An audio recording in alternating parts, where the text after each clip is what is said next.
Hi everyone, my name is Liam Cleary and welcome to my course Plan for and Implement a SharePoint 2019 Farm.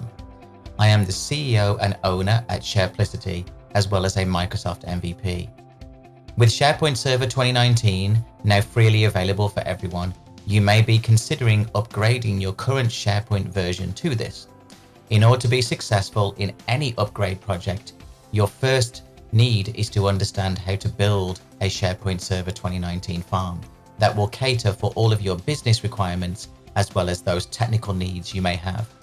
In this course, we're going to walk through planning and basic implementation of a SharePoint 2019 server farm.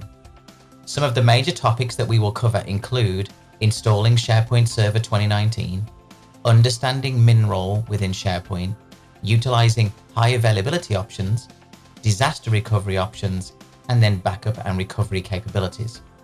By the end of this course, you'll understand the planning process as well as some of the implementation steps required to build a SharePoint Server 2019 farm.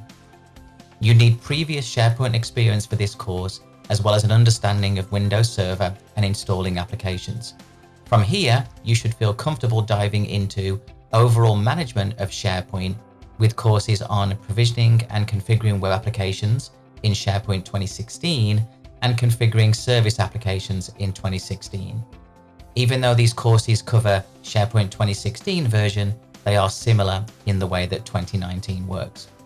I hope you'll join me on this journey to learn how to plan and implement SharePoint Server 2019 with the Plan for and Implement a SharePoint 2019 Farm course here at Pluralsight.